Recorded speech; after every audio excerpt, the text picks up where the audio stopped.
Today I'm review this number one. Oh, yes. Number one. Ôi lên Em cũng lên đi. đi đâu. Chào hai bạn trẻ. Bây giờ mới về nhà mình thì bán cái này mới mua được chứ. Ôi giời vất vả lắm. Vâng các bạn ơi, bây giờ là chúng ta đã có mặt ở quán hủ tiếu 49C Trần Quốc Toản rồi. Bây giờ chúng ta hãy cùng nhau vào đây nhé, để chúng ta review xem là cái món ăn ở đây là như thế nào. Hủ tiếu, còn được viết là hủ tiếu, là món ăn dùng chế phẩm gạo dạng sợi của người Triều Châu và người Mân Nam Trung Quốc. Hủ tiếu phát triển rất mạnh ở miền Nam Việt Nam từ những năm 50. Đặc biệt là tại Sài Gòn, rất dễ tìm thấy một quán hủ tiếu trên đường phố hoặc xe hủ tiếu đẩy ở đầu các con hẻm. Lúc này là chúng ta đang đi rơi vào khoảng tầm 12 giờ kém 20. Ở đây mình thấy quán đã bắt đầu rất là đông khách rồi.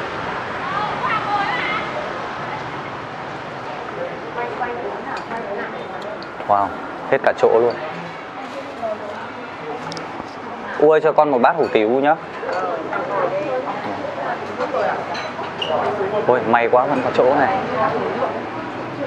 May quá. Đúng cái chỗ đẹp nhất luôn. Chỗ này chúng ta quan sát được các cái hoạt động ở trong quán này.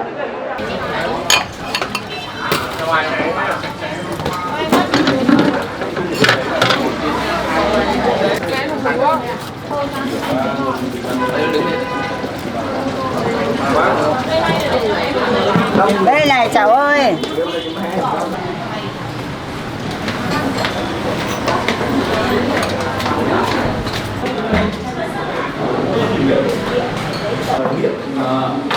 Em có thể anh đưa một giờ đá nhé.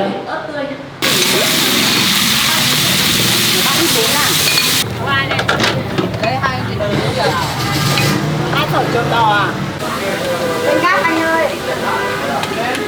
Đây cái này em ơi.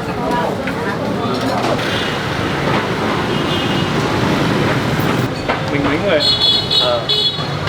Sáu bao. Sáu người. Người mình ngắt cũng vậy. Vâng ơi, 6 người này.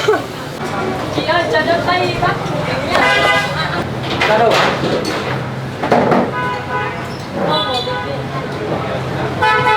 Không. Vâng vâng. Của anh. 4 bát cả 2 bát.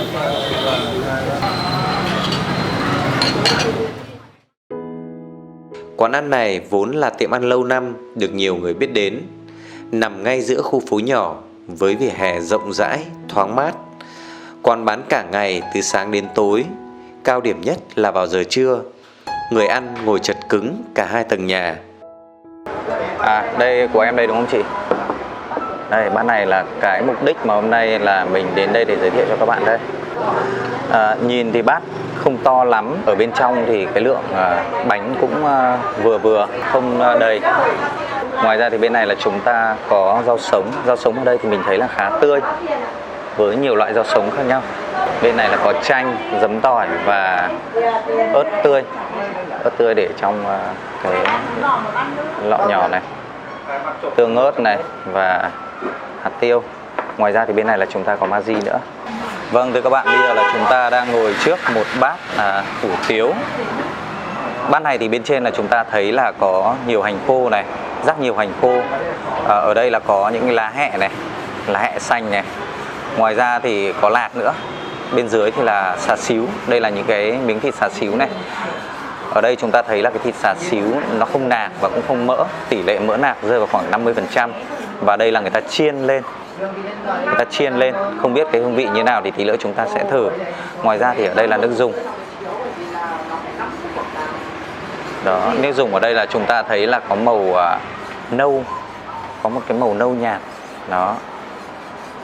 Bên dưới thì là bánh đa. Ngoài ra thì ở đây là chúng ta có rau sống để ăn kèm với cả cái này. Cái cách ăn của hủ tiếu ấy là tí nữa chúng ta sẽ trộn đều lên. Sau đó thì chúng ta sẽ ăn kèm với các rau sống. Ngoài ra thì những cái gia giảm này chúng ta có thể ăn thêm tùy vào cái hương vị và khẩu vị của mỗi người. Đó, bây giờ là chúng ta sẽ thử trước cái nước dùng ở đây nhé. Đây, các bạn có thể thấy là nước dùng ở đây trong và nó có một cái màu nâu. Đó. Nó có cái vị ngọt đượm và có cái vị thơm nữa. Nó có cái vị thơm khá là lạ và đặc trưng của quán. Ngoài thơm, ngọt, đượm, nhẹ nhẹ và nó có cái vị của cái lá hẹ này nữa. Bây giờ chúng ta sẽ thử cái miếng xá xíu này.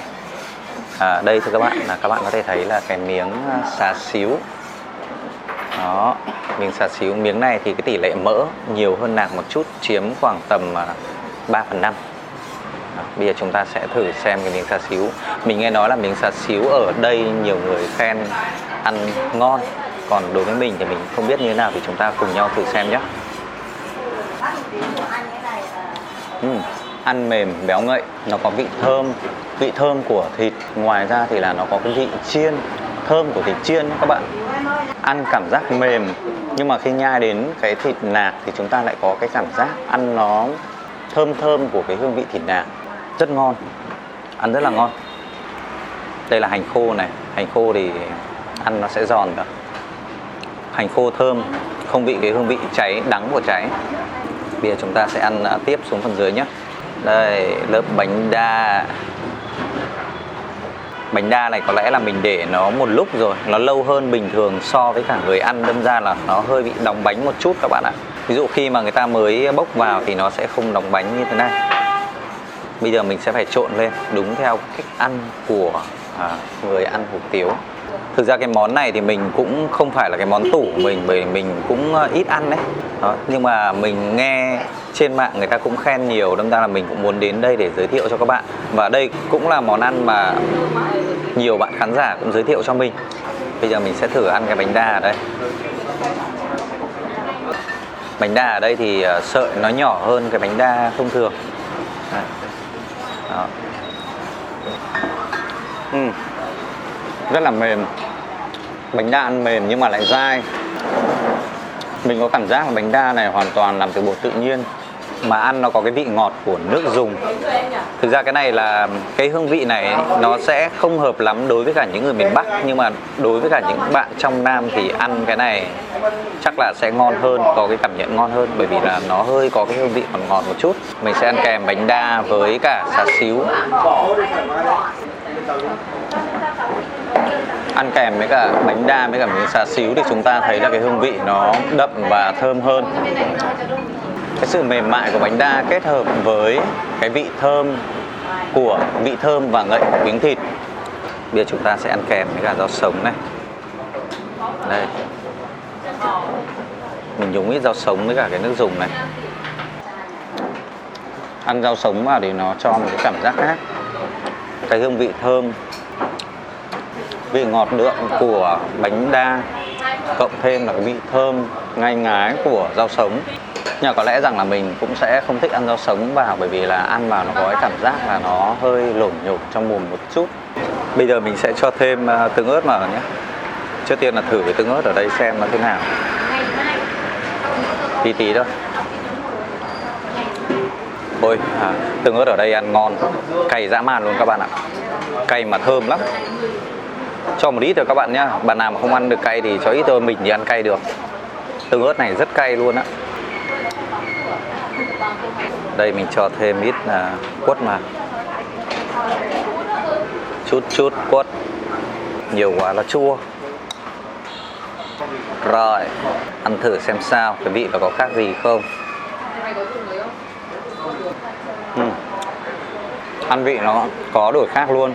Vị cay và vị thanh của giấm, nó làm giảm bớt đi cái vị ngọt của hủ tiếu. Ăn nó cho ra một cái hương vị nó dễ ăn hơn. Mình không nói là ngon hơn nhưng mà dễ ăn hơn. Bởi vì đối với cả người Bắc mình thì cái thói quen mà cho giấm hoặc là cho quất vào là một thói quen thường ngày khi mà ăn bún phở hoặc là những cái món như này.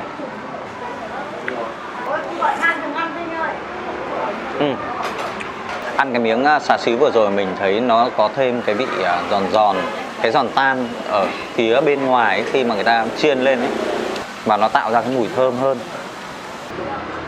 Đây thì các bạn, bây giờ là mình gọi thêm một phát bún bò Nam Bộ nữa để chúng ta cùng thử xem là bún bò Nam Bộ ở đây như thế nào.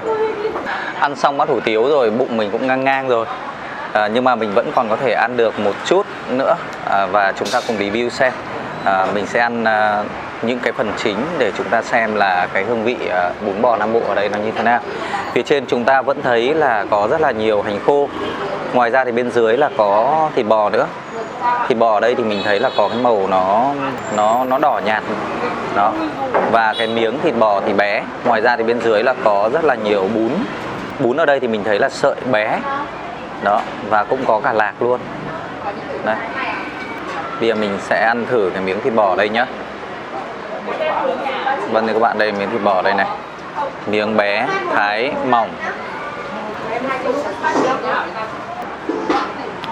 Thịt bò ăn mềm dai, nó có vị vừa phải, không đậm, không nhạt, và vị bò thì thơm. Bên dưới này chúng ta bắt đầu thấy nước này. Bây giờ mình sẽ ăn bún thử ở đây xem nào. Đây, thưa các bạn, bún của chúng ta đây. Dài quá, sợi đây dài.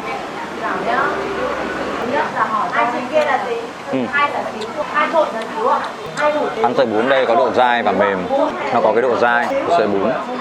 Đây, nước dùng ở đây đây. Nước dùng thì nó hơi có cái màu đục một chút. Có lẽ là cái màu này là do là cái thịt bò nó phai ra. Bởi vì nước nó ít mà thịt bò thì lại nhiều. Nước dùng nó cũng có cái vị ngọt giống như là cái bát hủ tiếu kìa. Không nhiều mùi thơm lắm, nhưng mà độ ngọt thì vừa phải, ngon. Đây bên dưới có rau sống này. Chúng ta sẽ ăn kèm này. Ăn cái miếng bún này vào thì mình thấy đầu tiên là mình cảm giác nó mát mát, và nó có cái độ giòn của rau xà lách. Cái hương vị xà lách nó át đi một chút so với cả cái hương vị của cái nước dùng, nhưng mà vẫn cảm nhận chung là nó hơi có một chút cái vị ngọt của cái bún bò Nam Bộ này. Thực ra cũng phải nói đánh giá khách quan là mình cái hương vị ngọt này không phải là sở trường của mình, nên ra mình ăn mình không có cái cảm xúc gì nó đặc biệt.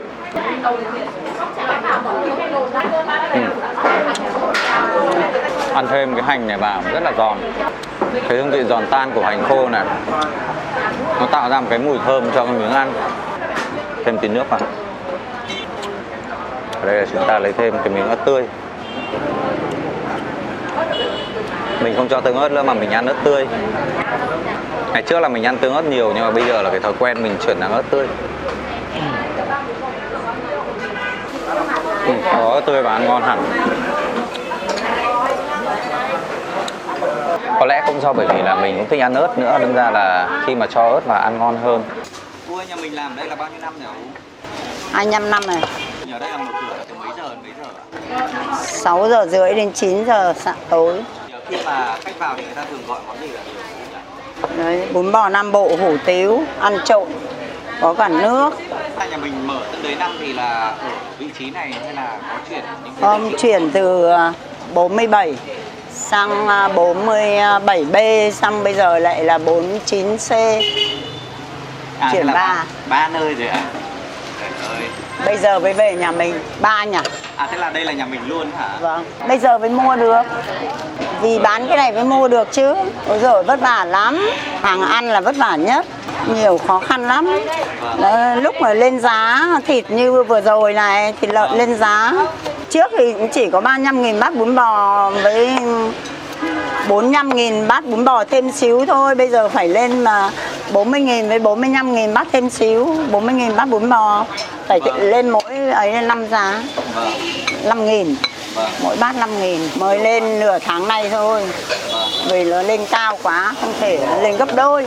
Cô ơi, nếu như mà con hoặc là những cái khách lần đầu tiên đến nhà U thì U khuyên người ta ăn cái món gì để cho nó hợp lý hả? Đây món gì cũng ngon, có tùy theo, có cả nước, phở gà, phở bò, miến, bún.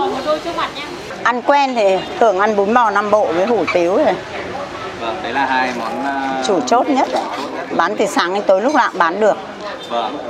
Còn phở chỉ bán buổi sáng là chính. Hủ tiếu ở đây thuộc hệ nửa chan, nửa trộn. Món ăn bưng ra chỉ xâm xấp nước, gợi cho chúng ta cảm giác mới lạ trước khi ăn. Ngoài hủ tiếu, quán ở đây còn có món bún bò Nam Bộ, một món ăn mà được nhiều thực khách quan tâm và bình luận. Chào các em. Anh vừa thấy các em vừa mới ăn ở đây ra ấy, thì cho anh hỏi là các em ăn ở đây đã lâu chưa? Em ăn ở đây chắc khoảng 2-3 năm nữa. Nhà em gần đây em ăn suốt ngày ăn ở đây luôn. Ở đây có bún trộn ngon, ăn bị rất là đậm đá. Khi mà khách tương đối đông nhưng mà vẫn phục vụ nhanh ạ. Ok, cảm ơn các em Chào nhiều các nhé. bạn. Ôi lên Em không đi. lên hình đâu. Chào hai bạn trẻ. Mình vừa thấy hai bạn ăn ở đây xong ấy thì cho mình hỏi là hai bạn có thường xuyên ăn ở đây không? Có, thường xuyên ăn. À thế à? Vâng. Nhà bạn có gần đây không? Nhà em gần đây. À thế bạn cảm nhận như nào về món ăn ở đây? Quán ăn này rất ngon anh ạ. Chưa ăn Em ăn bao xào xíu. Ăn xào xíu Xíu à? rất là ngon. À ok, cảm ơn bạn nhé. Yeah, video. Video? Yeah? Yes. Today I'm review this number one. Oh, yes. Number one. How many times you visiting here? I eat here so many times. How many times? You yes. living near here? No. Sometimes I drive here just to get this, but right now I have to do things, so I come here. But I also used to work very close to here, and when I used to work close to here, I would eat here 4 times a week. Chào con không trả lời. Vừa rồi thì chúng ta ăn cái món ở bên đó. Thực ra thì cái món đấy không phải là món tủ của mình, bởi vì là nó có cái hương vị nó ngọt ngọt. Mình cũng không thích.